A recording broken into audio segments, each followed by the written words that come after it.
2장 인체의 구조 4강 순환계 개요 인간은 병약해지거나 쇠약해진 몸의 일부를 대체하기 위한 영리한 도구들을 발명했습니다. 기계들이 대신 몸을 지탱해주거나 움직여주고 호흡해주며 심장이 뛰도록 보조해주고 몸의 노폐물들을 제거해줍니다. 그러나 아직 누구도 몸의 순환계와 신경계에 의해 수행되는 모든 생명의 기능을 복제해내지 못했습니다. 순환계와 신경계는 모든 몸의 처리 과정에서 매우 밀접하게 연관되어 있어서 둘 중 하나라도 이상이 생기면 생명에 위협을 받게 됩니다. 이 장에서 여러분은 순환계에 대해 배울 것입니다. 순환계는 호흡계와 함께 세포의 자양과 청소의 역할을 맡고 있습니다. 호흡기관들은 산소를 들여오고 이산화탄소를 내보냅니다. 순환은 네트워크를 통해 산소와 영양분이 모든 세포들로 전달되고 이산화탄소를 포함한 노폐물로 바뀝니다. 혈액 속에서 운반되는 노폐물들은 결국 신장과 폐를 통해 배출됩니다. 신경계에 대해서는 이 장의 후반부에서 다룰 것입니다. 아무튼 순환을 다룰 때 여러분은 바쁘게 돌아가는 지시와 조절을 하면서 배후에 있는 신경을 종종 찾아보게 될 것입니다. 1. 순환계의 기능 혈액이 순환하는 혈관들의 네트워크는 몸의 운송 시스템입니다. 순환계는 매우 효율적이어서 몸속의 어떤 세포도 순환계의 가지에서 한치도 벗어나지 않습니다. 이 공급 라인의 주요 업무는 운반입니다. 순환계는 산소와 영양분을 조직계로 가져다주고 이산화탄소와 그 밖의 조직 노폐물들이 배출되도록 가져갑니다. 이러한 생명 유지에 필요한 역할은 순환계의 기능의 단 한 가지일 뿐입니다. 혈액은 지속적으로 모든 세포를 목욕시키기 때문에 액제의 균형을 조절하고 화학적인 균형을 유지시킵니다. 1. 혈관계의 구성 요소 심장과 혈관들은 방대한 공급망을 형성하여 세포들에게 생명의 물질들을 전달하고 그 노폐물들을 수집하기 위해 조직들을 따라 자신의 회로로 혈액을 운반합니다. 펌프처럼 작용하는 심장은 닫힌 통로인 혈관의 회로를 따라 압력으로 혈액을 밀어내며 이 혈관들은 그 크기와 기능에 따라 동맥, 소동맥, 모세혈관, 소정맥 또는 정맥이라 칭합니다. 혈관계는 심장에서 시작되고 끝나는 것으로 여겨지지만 혈관계의 주요 기능 중 하나는 조직을 자양하기 위해 노폐물, 이산화탄소가 제거되고 신선한 산소로 채워지는 곳인 폐를 따라 혈액을 운반합니다. 심장은 안이 빈 근육으로 된 기관으로 성인의 주먹보다 크지 않고 무게는 약 2kg 정도입니다. 심장은 65kg의 남성을 1000m 상공에 하루 종일 매달아 놓을 수 있을 정도로 충분한 일을 수행합니다. 심장의 4개의 방은 2개의 분리된 펌프로서 기능합니다. 심장의 왼쪽은 폐로부터 신선하게 산소가 공급된 혈액을 받습니다. 심장이 가장 강력하게 수축할 때 심장은 혈액의 강력한 소용돌이를 주요 동맥인 대동맥 속으로 밀어내며 여기에서부터 혈액은 체계적인 순환을 따라 진출합니다. 동맥과 소동맥은 심장으로부터 맑고 붉은 신선한 혈액을 가져갑니다. 심장에서 가까운 것은 꽤 크지만 더 작은 동맥들로 바뀐 뒤 심장에서 더 멀어지면 소동맥이 됩니다. 더 큰 혈관들의 벽에는 두꺼운 근육층과 탄력 조직을 갖고 있어 혈액이 멀리 있는 부위로 추진할 수 있도록 돕습니다. 소동맥들은 모세혈관이라 부르는 지경이 대략 하나의 세포 크기 정도인 미세한 혈관들 속으로 뻗어 있습니다. 산소, 영양분 및 노폐물의 교환은 몸의 혈액과 세포 사이의 모세혈관을 따라 이루어집니다. 심장의 단면도 대동맥 위쪽 대정맥 우심방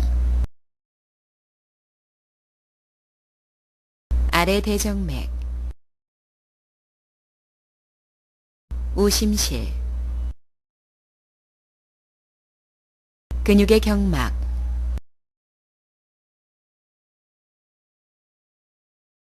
좌심실 좌심방 폐정맥 폐동맥 혈액의 순환을 보여주는 단면도, 산소, 이산화탄소, 혈액 흐름 방향, 심장 우측, 정맥, 심장, 모세혈관, 몸체, 심장 좌측. 모세혈관으로부터 혈액은 소정맥과 정맥을 따라 심장과 폐로 되돌아갑니다. 동맥보다 힘이 적은 정맥은 더 얇고 덜 탄력적인 벽을 갖고 있습니다. 소정맥은 정맥보다 더 작고 모세혈관과 연결되어 있습니다. 대부분의 정맥에는 혈액이 역으로 흐르는 것을 예방하는 밸브들이 있으며, 이 밸브들이 없으면 대부분의 소정맥 혈액은 사람이 서 있을 때 발로 흘러내릴 것이기 때문에 매우 중요한 예방책입니다. 결함이 있는 밸브들은 분해되지 않는 압력을 그대로 받아들여 다리의 정맥들을 팽창시켜 정맥류를 일으킵니다. 이 밸브들의 도움으로 정맥들은 순환을 위한 저장소 역할을 하여 조직의 필요에 따라 혈액을 더 많이 또는 더 적게 저장합니다. 동맥과 정맥의 단면도, 동맥, 정맥, 근육의 막, 밸브. 심장의 왼쪽으로부터 출발할 때 혈액은 산소를 갖고 있는 밝은 적색입니다. 작은 모세혈관들에 따라 흐르면서 혈액은 조직세포들이 산소를 끌어당겨가고 대신 이산화탄소로 대체하도록 합니다. 정맥들로부터 심장의 우측으로 통과한 혈액은 이산화탄소가 제거되고 신선한 산소를 공급받는 곳인 폐로 밀려갑니다. 산소를 공급받는 혈액은 이제 몸의 혈관계를 따라 여행을 다시 시작할 심장의 좌측으로 흐릅니다. 심장의 우측과 좌측이 직접적인 연관 없이 두 가지 다른 펌프 운동을 하지만 이들은 거의 같은 속도로 움츠러들고 이완합니다. 많은 인자들이 혈액의 흐름을 조절하는 것을 돕습니다. 자율신경계로부터 온 메시지들, 고조된 감정의 화학적 징후들, 그리고 혈관계 자체의 압력과 관련된 변화들이 그것입니다. 때로는 물리적인 힘이 혈액을 몸의 모든 부위로 빨리 보낼 수 있도록 심장의 기능을 간단히 압도할 것입니다. 예를 들어 달리기를 할 때 다리는 추가적인 혈액 공급을 필요로 합니다. 이때는 혈액이 그리 급하게 필요하지 않은 위장에서 혈액을 받을 것입니다. 식사를 하고 난 후에는 다리에는 그다지 필요하지 않지만 위장은 더 많은 혈액을 필요로 하게 됩니다. 심장, 뇌, 신장, 간은 정상적으로 기능하기 위해 항상 매우 효율적인 혈액 순환을 필요로 합니다. 2. 모세혈관. 가장 크기가 작은 혈관인 모세혈관은 기능적인 측면에서 가장 중요합니다. 모세혈관 하나하나는 너무 작아서 현미경으로 보지 않으면 볼 수 없으며 또한 너무 가늘어서 혈액세포들은 엽기를 따라 죄어져야만 합니다. 모세혈관들은 혈액과 내용물들이 모든 체세포에 도달하게 합니다. 산소와 영양분은 모세혈관벽을 통해 빠져나오고 세포 간 액의 물 같은 다리를 건너 세포에 전달됩니다. 같은 방법으로 그러나 역으로 세포가 배출하는 이산화탄소와 화학적 노폐물들은 되돌아나와 혈류 속으로 스며들고 몸에서 배출되기 위해 운반됩니다. 피부의 색과 온도는 모세혈관 활동을 재는 유용한 척도이며 비정상적인 증상들을 나타낼 수 있습니다. 모세혈관의 혈액이 흐르는 양은 피부의 색을 결정합니다. 만약 흐름이 빠르면 혈액은 산소를 포기할 시간이 없기 때문에 피부는 더 밝은 분홍빛이 됩니다. 만약 모세혈관 흐름이 정체되면 대부분의 산소는 조직들로 이동하고 피부는 창백하거나 심할 경우 푸른 빛을 띠기도 합니다. 피부색의 톤과 명도는 피부를 따라 흐르는 혈액의 양에 따라 다양합니다. 모세혈관들이 확장되어 있으면 피부색은 더 짙어지며 모세혈관들이 수축되어 있으면 피부는 창백해 보입니다. 혈액 흐름의 정도는 또한 피부의 온도에 영향을 미칩니다. 일반적으로 혈액 흐름이 빠르고 모세혈관이 확장되어 있으면 피부는 열이 납니다. 이것은 종기같이 관련된 염증이 생긴 부위의 특징입니다. 2. 혈액. 혈액은 몸속에 있는 유일한 액체 조직입니다. 그 외모와는 반대로 혈액의 55%만이 진정한 액체 원형질이기 때문에 이렇게 분류합니다. 나머지 45%는 비슷한 일을 하는 세포들이 모여있는 조직이라는 말이 맞습니다. 혈액 속에는 세 종류의 세포들이 있습니다. 붉은 혈액세포 또는 적혈구, 백색 혈액세포 또는 백혈구, 작은 판 또는 혈소판입니다. 적혈구는 매우 작아서 1평방센티미터 안에 400억 개가 들어갈 수 있습니다. 적혈구는 가운데가 잘 정돈된 둥근 판으로 두 개의 접시 사이에 부푼 고무를 댄 것과 비슷합니다.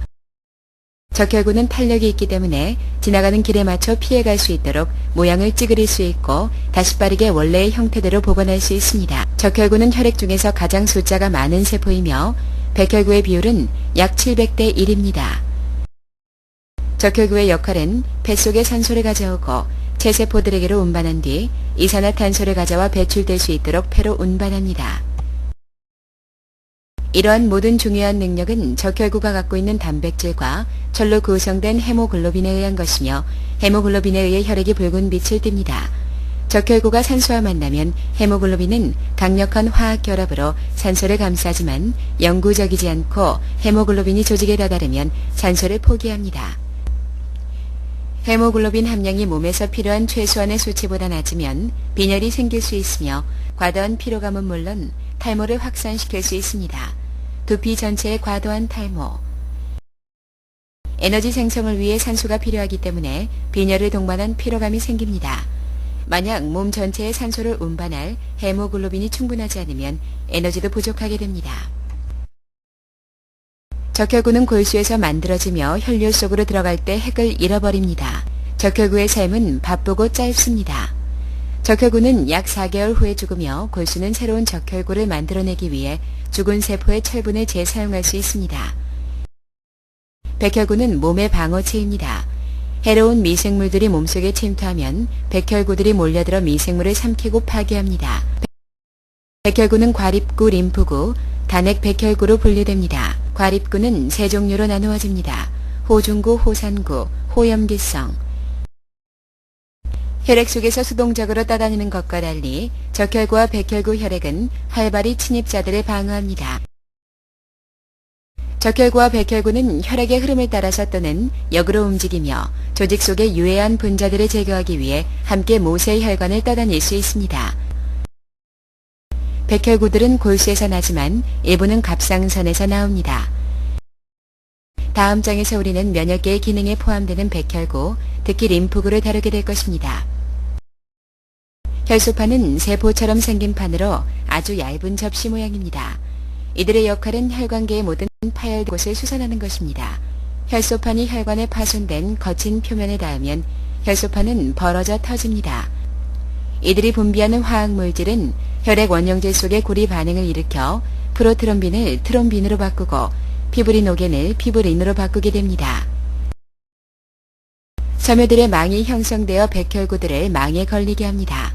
최종 물질을 새는 곳을 막아주는 덩어리입니다. 적혈구, 백혈구, 혈소판.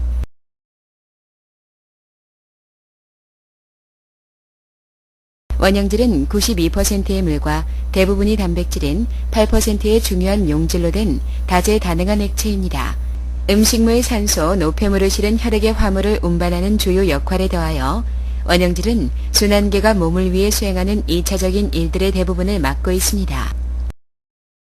이것은 내부 장기들로부터 과도한 열을 제거하여 피부를 통해 몸에서 빠져나가도록 하는 액체입니다. 원형질은 또한 피브리노겐, 면역 부여 글로불린, 그리고 알부민과 같은 특별한 단백질들을 운반합니다. 호르몬들은 내분비 선으로부터 원형질 속으로 직접 분비되어 몸을 따라 그 목적지로 운반되며 원형질은 또한 몸이 세포와 조직 속에서 수분 함량과 화학 구성물들을 건강하게 균형을 유지할 수 있도록 하는 주요 물질입니다. 3. 림프계. 림프계는 두 가지 역할을 맡고 있는 몸의 운반 시스템의 보조입니다. 해로운 유기체와 독성 물질들을 방어하고 조직으로부터 수분과 노폐물을 배출합니다. 이 시스템의 구성 요소는 림프 혈관, 림프절, 림프, 조직액, 그리고 비장입니다. 뒤, 앞, 림프혈관, 림프절, 림프혈관, 림프절 고리. 아래 그림은 림프계의 연장을 보여줍니다. 필요에 따라 림프계는 전신을 따라 연장합니다. 림프는 림프혈관 속에 있는 맑은 물 같은 액체입니다. 림프혈관은 구조상 정맥과 닮았으며 혈관을 따라 특정 부위에 위치한 림프절들을 갖고 있습니다. 이 혈관들은 수분과 단백질을 혈액순환 속으로 되돌려 보내기 위한 수집 통로를 형성합니다. 림프절, 림프관, 혈관, 림프관. 조직액은 몸의 세포들 사이에 공간이 있는 림프의 형태입니다. 조직액은 간질액이라고도 합니다. 조직액은 물 영양분, 노폐물들이 모세혈관의 혈액과 세포들 사이로 이동할 수 있도록 하는 수성 다리를 만듭니다. 모세혈관 혈액으로부터 걸러지는 물과 용질의 약 40%만이 직접 혈관의 순환으로 되돌아옵니다. 나머지 60%는 림프관 속에 수집돼 혈액 속으로 되돌아갑니다. 림프계는 심장과 같은 중앙 펌프가 없습니다. 대신 림프는 호흡의 움직임과 골격근의 수축에 의해 만들어지는 압력에 의해 천천히 움직입니다. 림프절은 림프혈관의 경로를 따라 있는 고리들에 있는 콩 모양의 조직의 일부입니다. 림프절의 목적은 방어입니다. 자, 요약. 순환계는 혈관계와 림프계로 구성됩니다. 순환계의 기능에는 세포들에게로 산소와 영양분의 전달, 간, 신장, 폐로 노폐물의 전달, 체온 조절, 호르몬의 운반, 수분과 체의 균형 조절, 그리고 몸의 방어체 역할 등이 있습니다. 심장은 혈액을 몸 전체로 펌프하여 보내고 에너지 생성을 위해 필요한 산소를 가져올 수 있도록 폐를 따라 혈액을 펌프합니다. 산소 영양분, 노폐물의 교환은 모세의 혈관을 통해 이루어집니다. 심장, 뇌, 신장, 간은 정상적으로 기능하기 위해 매우 효율적인 혈액순환을 필요로 합니다. 피부의 색과 온도는 그 사람의 건강 상태를 알 수 있는 열쇠입니다. 헤모글로빈은 철과 단백질로 구성되며 폐로부터 산소를 가져옵니다. 이것은 적혈구 속에 있습니다. 백혈구는 몸의 방어체로 여겨지고 혈소판은 혈액에 응고하도록 덮습니다. 원형질의 92%는 물입니다. 원형질은 혈액의 일부로서 호르몬들을 운반하고 몸의 조직으로부터 피부로 열을 전달함으로써 열이 가라앉도록 합니다. 림프계는 질병과 싸우고 조직으로부터 수분과 단백질을 혈관계로 되돌려 보냅니다. 몸의 세포들은 간질액 속에서 씻겨집니다. 이상으로 제4강 순환계에 대한 모든 내용을 마쳤습니다. 수고하셨습니다.